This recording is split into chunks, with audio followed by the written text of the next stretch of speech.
Okay, so wait, what did you like? You liked it, right? I liked it a lot. It was Yeah, y'all both watched it. I'm the one man out here. Okay. yeah. It's so odd that I'm not the odd man out on seeing it on a movie. I'm the Wade. Yeah, this is the new Wade. This is the new Wade era. Yeah, he's in his. Yeah, I said, hey, I want to go see a movie. She said, all right, go. I'll pick up the kids. Yeah, you will? Okay, yeah, I'm out. Nice. Damn. Yeah, right. It was great. I liked it. It was a lot of fun. It was like, oh yeah, this was it. All right.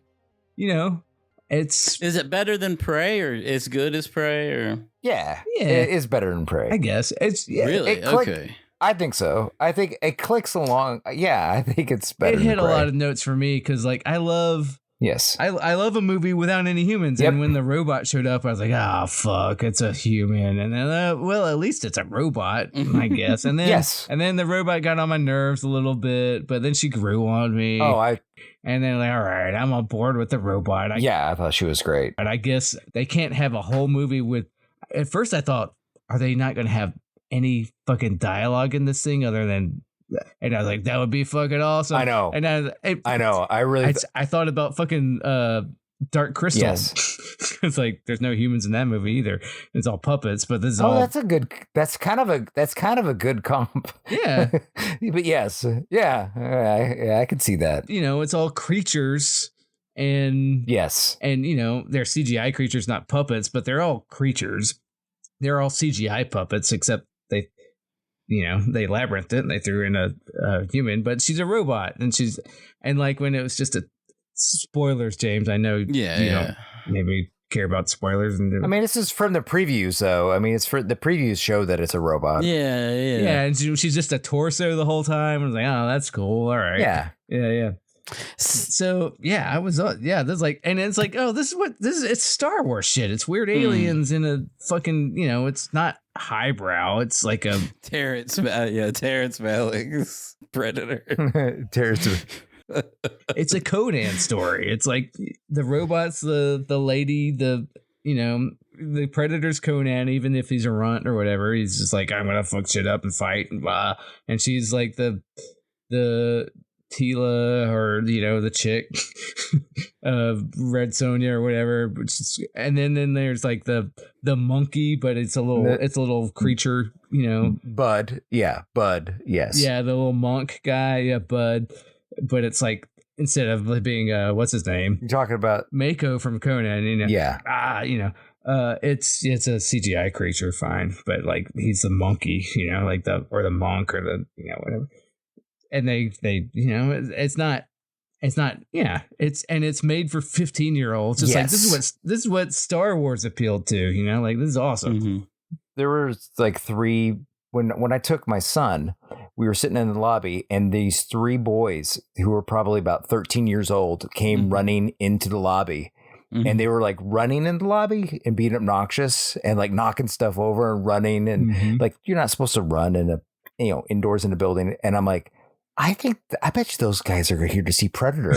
And we got behind them in line, and they bought 3 tickets for Predator. And I'm like, this is exactly who it's for. Yeah, exactly. It's for like these feral 13-year-old boys. Mm-hmm. But I think that its pacing was pretty extraordinary. Like there was no false moment or nothing was unearned. I really thought it was.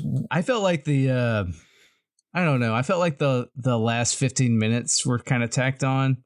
I felt like there was a finale, and then it felt like kind of producer notes. Like, wait a minute. Oh, well, I thought you're talking about the last 15 minutes. Yeah, the movie ended. The last line of the movie for me was "not yet," and then that's your sequel. But then it went on for 15 minutes, and they had a thing at the end. Oh, I didn't feel like that at all. I thought they had they clearly in the last 15 minutes they clearly took care of some business that they set up in the first act. So yeah, but they were setting up this movie. Like, I know you want it to just be a one and done movie. I do, but like this is setting up but like the whole movie felt like setting up like a series. I hope not. And like the second movie is at last 15 minutes. And that 15 minutes could have been expanded out to a whole sequel. And it was like felt rushed and like, Yeah. And then they do a time jump and everybody's older, and I don't want to spoil it, James, but like, yeah. And I sent, like, we all watched that, like, optic versus haptic video of like why movies aren't believable anymore. And I felt like in the first part of that movie is like, it feels like really lived in, and it feels visceral, and like this is a world you're inhabiting and everything. Right. Because it does all the right things that the Avatar world building does. Yes. Yeah, exactly. The long shots, they're in focus, all that stuff. Yeah, wide shots. Wide focus. It's not like, but like at the end, I felt like it kind of reverted back into the kind of optic versus haptic kind of thing. Maybe a little bit. Yeah, because I mean, it felt rushed to me. Like this should have been the sequel of killing your father. It's a big deal. That's what the movie ends with, guys. James. Okay. But like, and that's enough to sell a whole fucking sequel on. But they did it in like a rushed little sequence that, like, I know the prologue to the movie was doing that, but it's setting up a whole series of movies, and it felt. I didn't think it was set. Now, if you're just looking at it as a story and not being like a calloused like industry insider looking like trying to game this out, I think that. Yeah, the last 15 minutes works because I didn't see any of that. I thought it was just going to be a standalone thing. I mean, yeah, my least favorite thing about the whole movie was like, because I've seen Alien Earth, I was like, oh, they're tying this into a grand, that's what I fear, cinematic universe with aliens and Predator, and it felt pretty. You know what? That didn't. Well, they can do it. They can do it and still make the individual. I mean, I guess they can. Yeah, because it's not like the movie stands by itself without it. Yeah, I thought that was pretty deftly done. It wasn't gross. It wasn't even. It was pretty deftly done, but like. Because I'm cynical or whatever. Is there is there an alien in it? No. Is there an alien? No, but it's Weyland Yutani though. Yeah. I was expecting. It's Weyland Yutani. It's Weyland Yutani robots. Yeah, and it's like there's no humans. Yeah, but they're all robots, and like it's just Weyland Yutani wanting to be wanting to be greedy corporation. It's not. It wasn't that big of a stretch. Yeah. It was like that all tracks. No, but you know, in every other Alien movie, Weyland sends actual humans and everything, and then you read stuff about the timeline of this movie, like oh, I don't. I did. And it because it makes sense or whatever, and I don't hate that they're doing a whole thing. Like, I know that you want it to be one and done and forget about it, and I don't want it to tie into anything else or think about that stuff. So wait, do you mean, okay, wait, so you're talking about, because I'm sure there's more Predators. There's been Predators all over the place. But you mean that these characters will carry on to another. There will be more Predator Badlands. Well, he has no confirmation. That's just his cynical view of the thing. Okay. It seemed like a cynical. The last 15 minutes to me felt like they didn't know if they were going to get a sequel, because the movie, if you're going to tell the story right, that last 15 minutes is a whole movie. But they weren't secure, because it's Hollywood. If this movie tanks, they're not going to get a sequel, so they're insecure. So we have to wrap up everything. So that's what it felt like to me. And like, I didn't have that. I thought it was so it felt rushed. And if they were feeling secure in what the story was doing, the story is the movie up until the last 15 minutes. The last line is, "You are Drek of the Yokta," and he says, "Not yet." But then there's 15 minutes when he becomes the thing. But that's the whole sequel for me. And like, if the story was, but wait a minute, maybe that was just the end of the story. He says, "I'm ready to become." You're saying that he said, the scene is, "I'm ready to become that guy," and you said, and then the next 15 minutes he becomes that guy. No, but it was so rushed. It was felt. I don't know. There was only one thing left to do. You should watch it. At this point, I think we should just, you should just see it. All right. I disagree with Wade. Yeah. I don't see sequels. I just saw it as one thing. I saw it as one satisfying, self-contained thing. And so I don't mind that there's a sequel. Are you sure that there is? Yeah, it did Well, they weren't when they made the movie, so that's why they put this 15 minutes in. I don't think so. I don't. But that sequel could just be more Predator movies. There's been like 50 of them, right? But there is. Right. It did really well. There's going to be a sequel. Yes. But we have two different things that we're debating. Are you saying there's going to be another Predator Badlands movie with this character? Right. Because it has a hook at the end setting up the sequel, but it's different than what the story. This little boy character. And you're saying that that's not necessarily the case, but you're saying 100% like it's sure, like you've got knowledge. Well, I do now. Well, you're speculating. Yes. And that's fine. I do that all the time. Yeah. They said all this. Because I read enough that they wanted to make a sequel, and the movie felt like it's setting up a sequel. It felt like it was setting up a certain sequel, but it was insecure and with rightfully so. Because this isn't his first Predator movie. This is his second Predator movie. No, but if it tanked, if it ate shit, if it did, it would not be. They wouldn't be doing a sequel. But it did really well. Right. I guess it did really well. So they're going to make a sequel. Probably. It's not been announced yet. But I feel like you're not. I feel like you're like. But Predator is an established brand. Even if the movie didn't make a lot of money, they could still make a sequel. I don't know about. Yeah, because the Predator's an established brand. There's been 50 of these movies. Yeah, that's what I'm saying. They're not going to stop making Predator movies, but this movie sets up a direct sequel to this story, and the story felt like it was setting up a trilogy or whatever. And but this guy has already made a Predator movie. Yes, but I'm talking about a movie about these characters. This is right. Like yeah. And it set up a sequel. But he could do that, or he could just make another Predator movie. Like, like Joe Bob Predator shows up in some other planet. I don't know. Right. And that's what I thought he was going to get. Like, he was just going to do like Predator on the moon or whatever. Well, because it did the thing. It did the hook at the end to make a sequel with this character. You saw a hook. I saw a joke.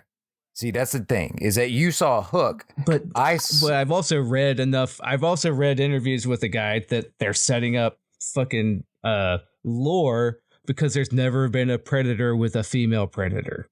And that's what it sets up at the end. The next movie, we're going to see Predators fuck. Maybe, but all I'm saying, let me just say what I saw the movie doing. Well, we know what you saw. Could I talk about it for a minute? Jesus. Well, we can both talk about it, but I'm telling you what, like the rush part of it. Okay, fine. I won't talk about what I thought it was doing about. Well, I mean, I think I know what you. I feel like no. I want to answer James's questions. Okay, yeah. Well, hold on. Well, yeah, I want to hear what you thought of it, and then yeah. Well, I thought it was self-contained, and I thought that the last line of the movie wasn't a setup, wasn't some sort of like cash grab setup for a sequel. I just thought it was a joke. It's not a cash grab. The guy wants to make a sequel. To James's point, if the guy can make any movie, he's gonna make a sequel regardless. Yeah, right. That's what. Like, I didn't think that he was. I thought he was. This was all self-contained, and his first Predator movie was all self-contained. I thought he would just continue making it self-contained. But I didn't have the assumption that they were going to continue with. There wasn't anything like this is the guy that made Prey, a Predator movie, and he also did the cartoon, Prey, and also did. So he's done 3 Predator properties, all of which were in different things. And he also did the 10 Cloverfield Lane, where they have a hook at the end, where there's like a thing you don't expect, and then But I don't know anything about that. So I'm just telling you what I'm just telling you, like, I'm trying to reiterate what I was feeling whenever I watched it. I think it works just as like a story. I didn't think that the last 15 minutes. I think the story works better without the last 15 minutes, honestly. Oh, no, I don't think so at all. I think that the last 15 minutes is pretty satisfying. Like on a character level, like you want to see that last 15 minutes. You don't want to be you don't want the screen to go. If you don't feel like it's setting up a franchise, yes. No, I just don't think you want the screen to go black after a certain point. I don't want to talk about. Just talk about it. Just talk about it. I'm so interested in it now. I'm more interested in y'all's disagreement about it. No, I really wanted to hear, because it's pretty rare that we get an adventure movie, a sci-fi adventure movie, period, of this caliber that's just competent. That you should now see. You've baited. I have to see. Yeah. I have to see it. Yeah, you have to. Basically. The fact that you don't think it was setting up a sequel is crazy to me. Well, I'm gonna have to see it. I'm gonna have to see it to put my 2 cents. Yeah, I didn't think. I didn't think so. Like the sequel it was hoping to set up felt like the whole movie was setting up a sequel about this story, and the story. Why did you? Okay. What is your evidence that it was wanting to set up a sequel instead of wanting to? Because it seems like the alternate is that it was wanting to set up a good third act, and that maybe the third act, the last 15 minutes is not the third act. He kills his father, right? Yes, but that's okay. Well, I'll watch it. I'll go watch it. Okay. Yeah. All right. I think that if you just watch his dad in the first act, James would already have figured out that he's going to kill his dad in the third act. I mean, I don't think it's that big. If you don't think that there's going to be another movie, you feel like you have to get that out of the way. I also don't think. Why did you think this wasn't going to be a hit?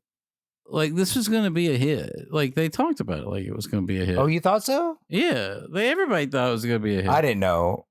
Girl, just nobody's going to the theater. That's what I mean. I mean a hit by the nobody goes to the theater standards. No, it was right. Because that's why the last 15 minutes felt like hedging their bets. Because to me, I thought it was just it was clearly setting up the sequel is. I thought the last 15 minutes was a satisfying ending to the entire story. That's what I thought. I didn't think it was tacked on. I thought it was an earned moment. I didn't think it was tacked on, but that's just my opinion. How I felt, whenever I watched it. That's it.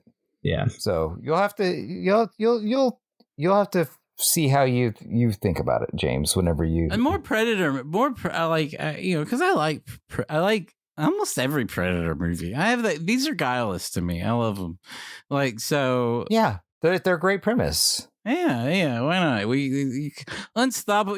It's a dragon movie. It's an unstoppable thing. That's because I was thinking about like somewhere I was reading something how every culture has like a dragon type character because it's like an amalgamation of all of the things they fear out of fauna. Yes, and Predator is just kind of a continuation. They're both Predator and Alien are just they're both sort of primal.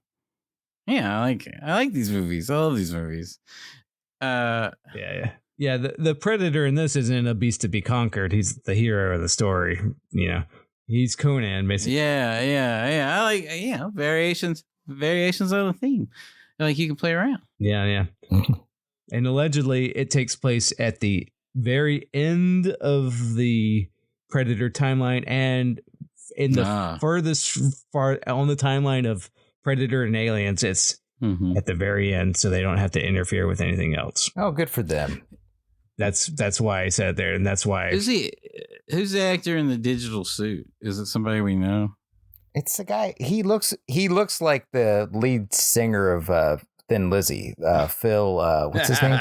Phil Lynott. He looks like Phil Lynott. He looks like he could play Phil Lynott in a biopic. That's who he looks like. Yeah. Have you seen this kid? No. I look him up on IMDb. He looks like Phil Lynott. You ought to. I'm looking him. I'm getting to him now. You should go to Predator Badlands. Yes, he has a big long face. Yeah. Don't you think he could play Phil Lynott? Yes, James, I do. Yeah. Yeah, it's talk about jailbreak. Yeah. Yes. Yes, look at this guy. He looks like Phil Lynott. He looks like Phil Lynott. He's been like in nothing though. This is his first big thing. So yeah, I mean, it's like you don't see his face in the movie. Obviously, it's just a CGI. Yeah. Well, I knew I guess the lesser Fanning. Is she the lesser Fanning? I think so. Yeah. Well, I think she hasn't been nominated for an Academy Award. Yeah, I guess that's true. So I guess that by default makes her. But no, she like elevates the source material in a way that, a lesser actress could have really screwed this up. Yeah. Whoa, do you know? She's all right. Yeah. It could have been a lot worse. There were points where it was a little too cute for my taste, but like I think that's my taste. I think she did a good job, and like overall, it took me a while to warm up. I was like, ah, damn, a human.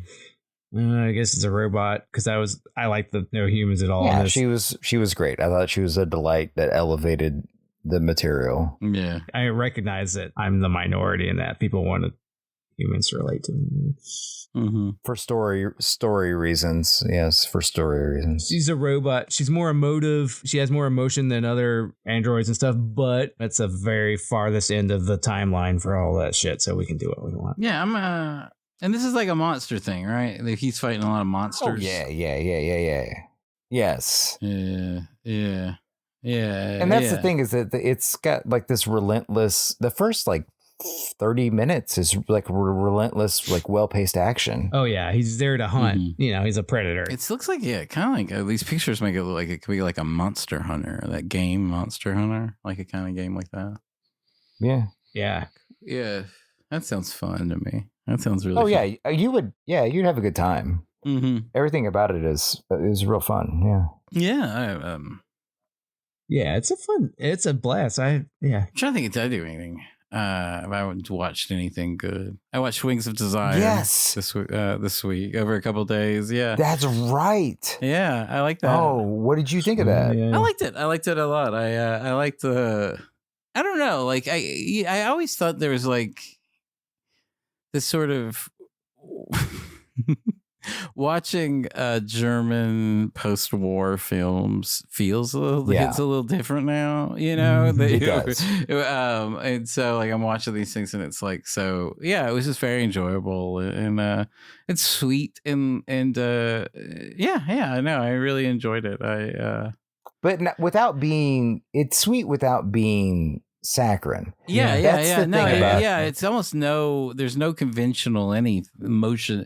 Like it really does come to emotions and experience in a different way. Like it really, where I really like the scene where you find out what the angels are doing, and they're just like passing along these like spiritual feelings that various people have had, and it's this very sort of esoteric moment with these two angels. But I was somewhat familiar with the story. Like I knew, like if you tell what's that movie about, I could tell you. Oh, it's about an angel who comes down because he wants to experience. Yes, he loves a ballerina or something. But it's a trapeze artist. But I knew that much, but I didn't know just from osmosis of being a film nerd. But I never just sat down and I don't think I've ever watched a Wim Wenders movie. Like any of them. And he's so good. Yeah, Paris, Texas is oh my God. Yeah, I should watch that. Until the End of the World Until the End of the World is on Criterion. It's 5 hours long. And it stars the trapeze artist. Is the female lead in it. Because that was his real girlfriend for like years. And this was Wings of Desire was her first movie. Yeah. His muse. Yeah. I like his muse. Yeah. Oh, definitely. And definitely continues that in Until the End of the World. Yeah. Have you either one of you? Well, I guess James hasn't seen it. Have you seen Perfect Days? I've not seen that either. No. I know maybe Wings of Desire might be the only one I've seen, honestly. I've always found something about when I was younger, I guess, like if I'm being self-critical, I think in my younger days, there was probably something about the overt emotionality of the movie, of this things, and the artificiality of it. Like, it did penetrate me. It seems like probably like there was something about it I wasn't understanding. Sure. And I think like now as an older man, I vibe with this kind of bleakness and like time, it takes its time. It's beautiful. There's these interesting moments on the wall, on the Berlin Wall. So it really is taking place at a very interesting time period, almost accidentally. Yes, because Yeah. Yes. Yeah. And there's just great moments. It's right before the fall. Yeah, and it slips. Yeah, exactly. And it slips into this like past. And there's this film footage I've never seen. You've been up. We're all the same age. We've been bombarded by fucking film footage of like World War II our whole lives. But I was really just looking at it, where they were dragging the people. It was playing some of it, and they were dragging people. There were piles of bodies. Yes. And they were just like letting them point to like, do you know this one? Do you know this one? Do you know this one? And like, I was like, yeah, I guess it was fucking like that, like in the summer of 45. Right. And that's still in living memory. I've always, with the Germans, like, that's always been in living memory. But like, yeah, and it captures this sort of moment where you see that there's just this like baggage. Like that's what like he's showing it to you, not because it's modeling, because there's just this baggage everywhere and this wall that cuts through the fucking town. Right. Yeah. We're still dealing with it. It's there. That baggage permeates, I think, his entire career. Yeah. In a way that.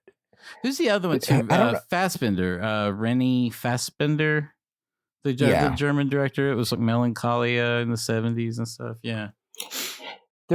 He made a documentary about this Japanese fashion designer in like 1989, maybe it was 88, 89 or whatever. And I watched that. It was on Criterion. It's about 50 minutes long, 50-minute documentary. And he basically just interviews this Japanese fashion designer about like his process and whatnot. And a lot, and I'm like, what? That's so wild that this German, at this point, he's a baby boomer. He was like 44 when he made this. He was like 44 in the 80s when he made this documentary or whatever. Then I looked up this, and that term means something different over in Germany. They needed them new babies. Yes, and this Japanese designer it turns out they're like 1 year apart in age. And this designer starts yes, and they start talking about what life was like in like this Japanese guy was talking about life as a post-war Japanese, like, and what like dealing with his culture. And then they're in this pool hall in Paris talking about it. I'm like, how wild is it that this German and this Japanese guy, both, born a year apart, 40 years later, are like trying to reconcile, like together, trying to reconcile two cultures that neither one of them, like they had nothing to, they were literal babies, but they still both had have the same weight from the same events. Yes. Yes. And it was just and at the same time, Wim Wenders, he shot half of it like on film and half of it with a Sony camcorder. So he's also trying to reconcile like the coming age of how we will record things. Yeah. And he's trying what that will look like. Yeah, he's trying to get on top of that kind of medium stuff. Yeah. Yes. He was always like he was always in the international section. And I just never, I think I was waiting to probably be mature enough to actually understand it for what it is. Yeah. Back then, all that experimental, like trying to, he recorded part of, like, trying to figure out mediums, film versus VHS. I mean, come on. I was like, no thanks. Yeah. Right. Yeah, I think I probably would have felt the same way. Yeah. If I. Well, I think that you always want to be, like, I think it's something like an artist likes their tools, and so whenever someone comes out with a new tool, there's a certain desire to want to play with it, and let me see what this thing can kind of do.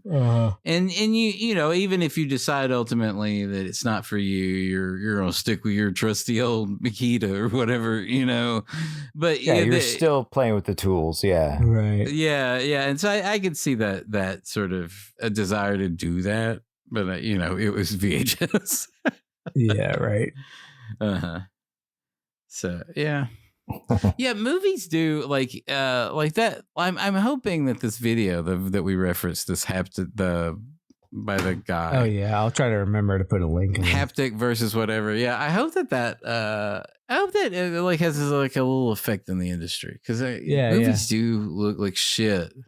I hope it does too, because it does lay out pretty, like, without Venom. Yeah. The problem, I saw Frankenstein in the theater. It was on a Thursday with Lucy, and then on that Friday I watched, because I have the ran on Bud Bedecker box set from Criterion. It's the 5 movies that he did, the Western movies that he did with Randolph Scott.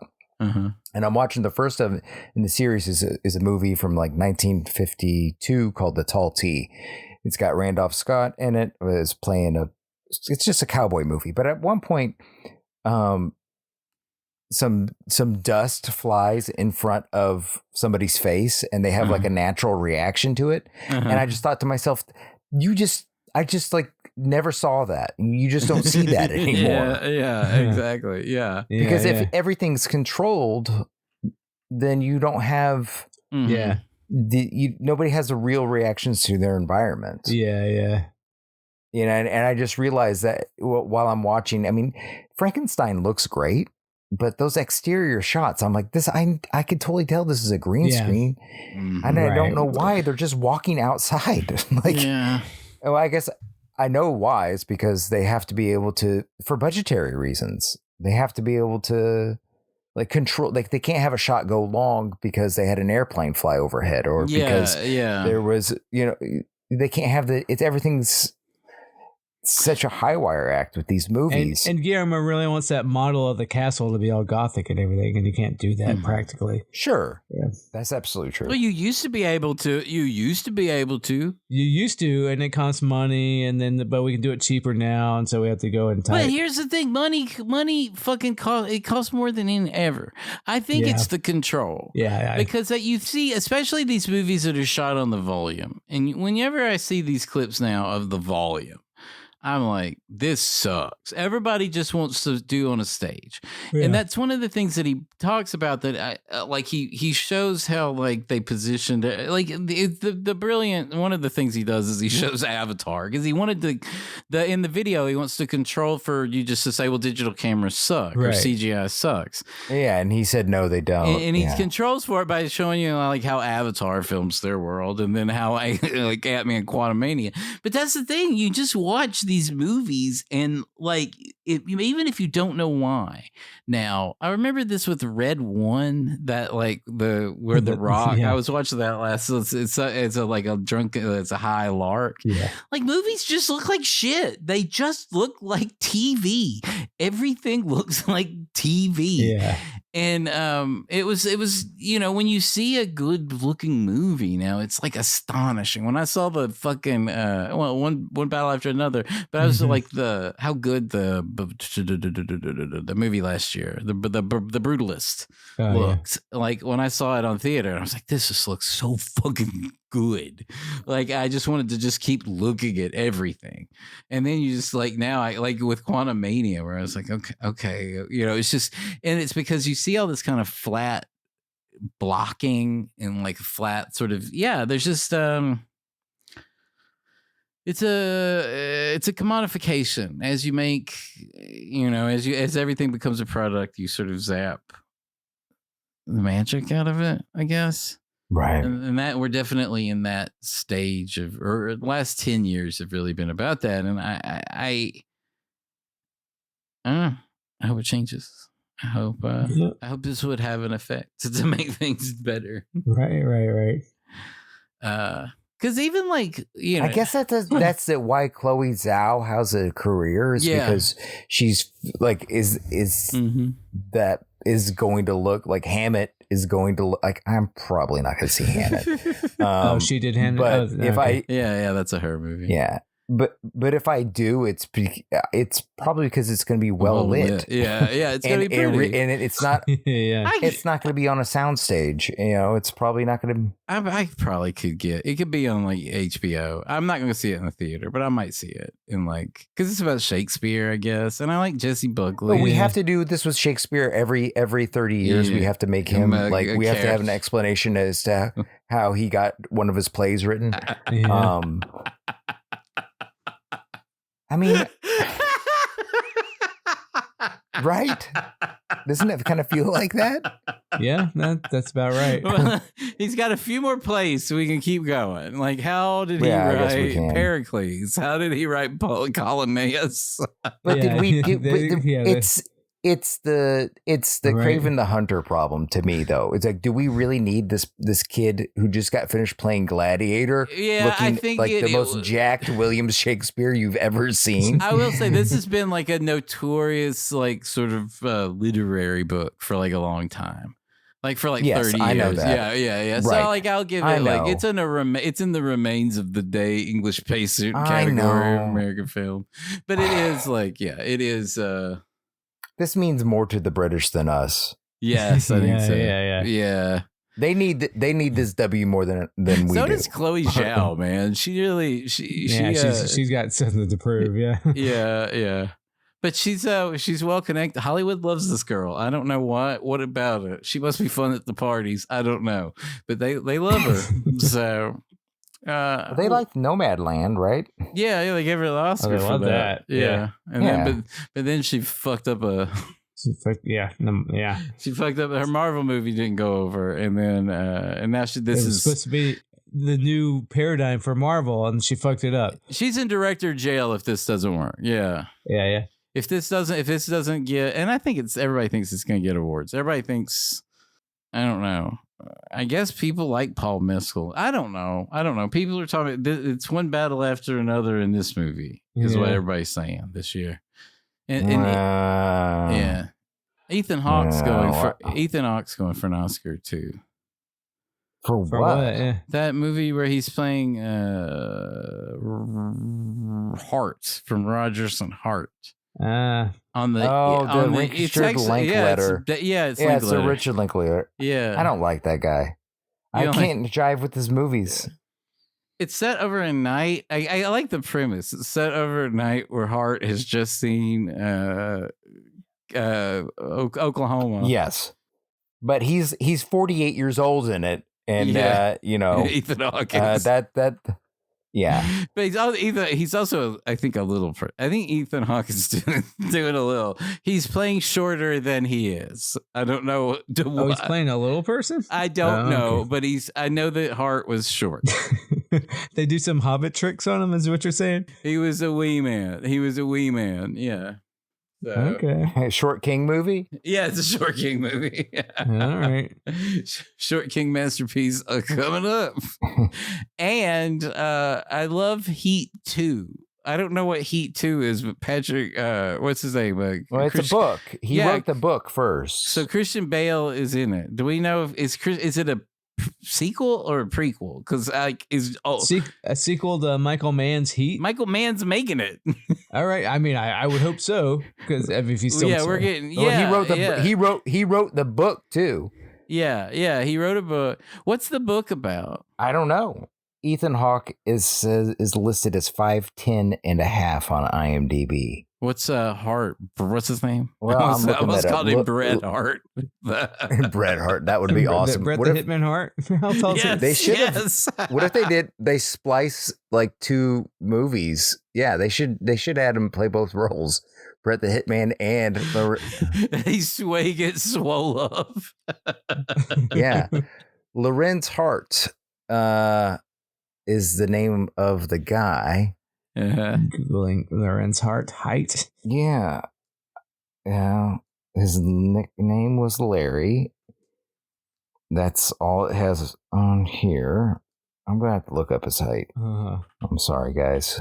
5 feet tall is what Google Assist says. Yeah, you're faster than me. So he's a full 10 inches taller than Hart. He's doing a lot of slouching then, I guess. Yeah, and and he's got, he's like a ugly, he's like unattractive. He's not sexy, rugged, sexy Ethan Hawke. So did they do Clifford Martin Short stuff in here? Yeah, I think so. I think they did that. Yeah. And I think it takes place over like, it takes place like in near real time night, or something. Right? Yeah. It's one of them easygoing movies. You watch it, you're like, wow, honey, I'm glad I watched that. Well, okay, you roll over.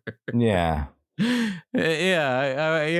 watch it. If you watch movies with your wife, it's a movie to watch with your wife. Right. Okay. Yeah. So I need to watch one battle after another again because I still haven't only seen it once, and now I can buy it. Yeah, same here. I've only seen it once. It's not in the theater, but right Regal puts you can buy it. You can buy it though. Oh yeah. Oh, all the Oscar nomination people go back into theater in January. Yeah, that's when I'll see it again. That is true. So I'll catch it in the big screen. Yeah. All right, boys. I got a jet. All my stuff is gonna die. All right, yeah, I gotta.